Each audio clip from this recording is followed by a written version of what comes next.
tal uma viagem no tempo e mergulhar no Festival de Woodstock?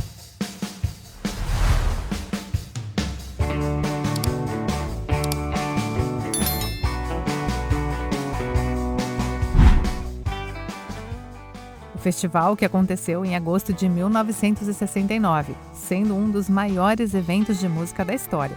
Porém, talvez, provavelmente, o mais famoso.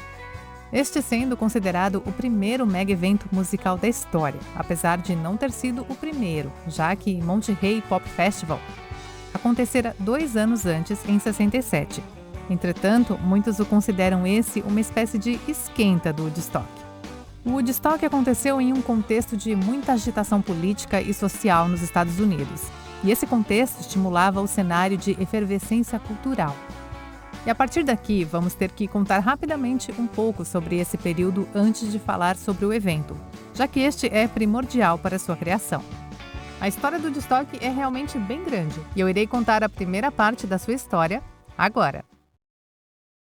A década de 60 foi consideravelmente uma das décadas mais movimentadas para os Estados Unidos, sócio e economicamente falando. Podemos citar alguns fatos bem rápidos, sendo elas o fato de os Estados Unidos estarem em uma guerra fria com a União Soviética, incluindo a corrida espacial, também a luta contra a segregação racial e a guerra contra o Vietnã comunista. Estes são alguns fatos históricos em que os Estados Unidos estavam mergulhados nesse período. E foi nesse contexto que surgiram os movimentos de contracultura, que veio para questionar o American Way of Life, expressão usada para referir-se ao estilo de vida norte-americano baseado no consumismo. Esse modo de vida consolidou-se na década de 1950, período marcado na memória coletiva como de prosperidade econômica e de existência de um modelo familiar estável, o que causou uma rachadura cultural na época, já que os adolescentes e jovens adultos eram avesso a essa ideia empregada pela sociedade e mídia, este sendo, na sua grande parte, contra a Guerra do Vietnã, assim como a favor lutar pela segregação racial, condenado pelos mais conservadores da época. E nesse caldeirão de acontecimentos de contracultura estava o surgimento do movimento hippie. O movimento hippie surgiu na cidade de São Francisco, na costa oeste dos Estados Unidos, na década de 60. Eles, de forma simples, pregavam o amor livre, o respeito à natureza, ao pacifismo e a uma vida mais simples, sem preocupações consumistas. O Woodstock surgiu nesse cenário de rebeldia e questionamento da sociedade. Contexto dado, vamos voltar ao evento. O Woodstock surgiu no contato que Michael Lang e Art Kornfeld tinham pelo amor mútuo pela música. E eles começaram a ter ideias para algo que capturasse o que estava borbulhando na cultura. Mas o evento não foi planejado de início. Na verdade, eles estavam planejando construir um estúdio de gravação em Woodstock, já que essa era uma cidade boêmia onde inúmeros artistas moravam, pois lá não existia nenhuma gravadora. Daí a ideia. Mas, para isso, precisaria de um capital inicial. Quando eles encontram nos classificados de um jornal uma firma de investimentos interessados em projetos novos. Nesse momento, entre os investidores Joel Rosenman e John Roberts.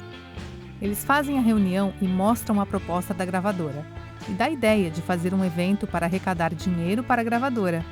Entretanto, Joel e John já tinham feito uma gravadora anos antes em Manhattan, e não estavam interessados nessa ideia.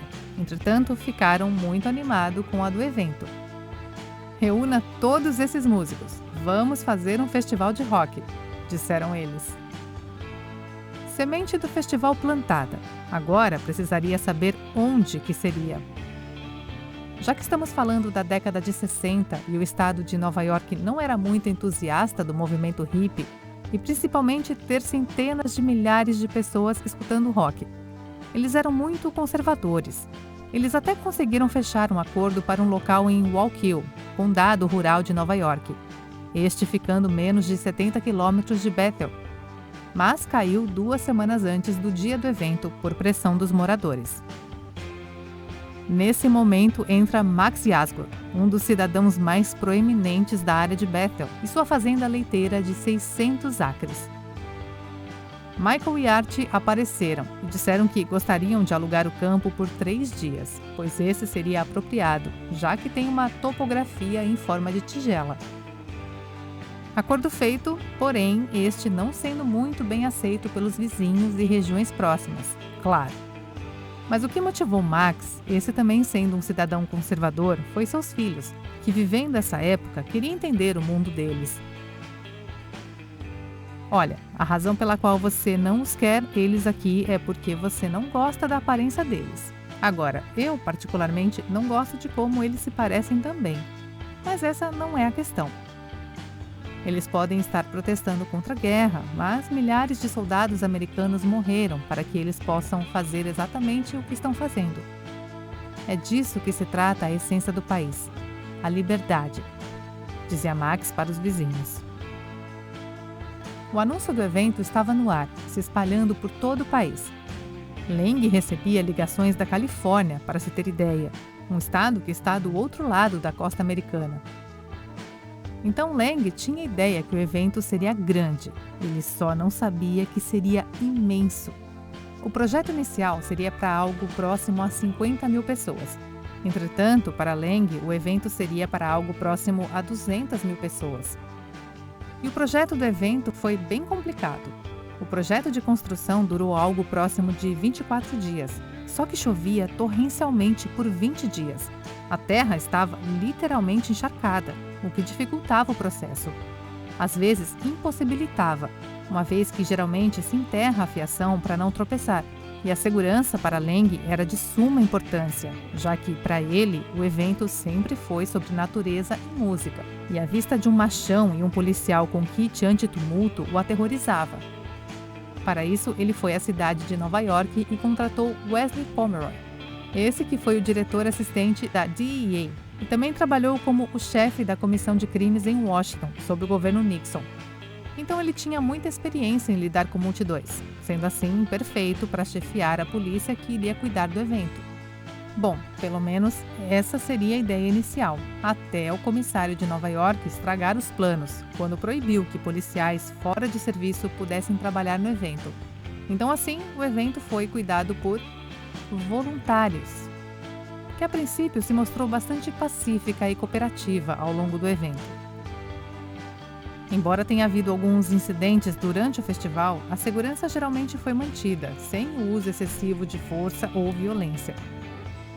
Outra preocupação para a produção do evento seria a alimentação, já que estamos falando de uma galera que muitas vezes ia para o evento sem nada, sem preparo nenhum. Muitos deles dormiam em cabanas improvisadas, próximos ao evento, como acostamentos e afins. E Lang sabia que isso iria acontecer. Então ele contratou Hugh Romney, o fundador de uma famosa comunidade da costa oeste chamada Hog Farm. O grupo reunia produtos frescos de fazenda locais e servia comida vegetariana, como arroz integral, granola, leite, pães com manteiga de amendoim, entre outras coisas para o público. Este sendo distribuído em grande parte em latões de lixo, pois era a única coisa grande o suficiente para alimentar os quase 500 mil de pessoas. Para se ter uma ideia, mais de 500 mil de hambúrgueres e cachorros-quentes foram consumidos apenas no primeiro dia de evento.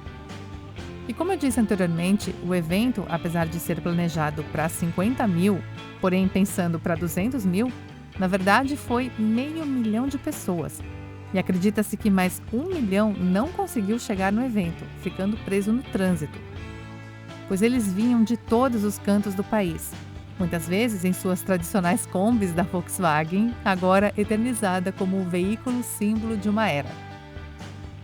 Há casos de pessoas que chegavam a Bethel e perguntavam onde era o Woodstock, porém alguns moradores desavisados indicavam a cidade Woodstock, que ficava a 100 quilômetros de distância. Esses muitas vezes sem combustível e, consequentemente, ficando preso na estrada. Então eles basicamente abandonavam as suas Kombis e iam a pé. Com um planejamento para no máximo 200 mil pessoas e vendo que tinha mais que o dobro disso, os organizadores se viram obrigados a derrubar a cerca. E assim o evento se tornou gratuito.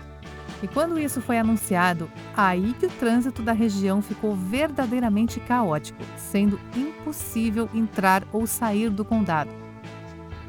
E as pessoas que tinham comprado o ticket ficaram na frente do palco, conseguindo ver os artistas de perto. Essa foi a parte 1 do vídeo. Em breve irá sair a parte 2 falando mais sobre o evento. Para mais vídeos sobre evento e músicas, deixe o seu like e se inscreve no canal. Tchau!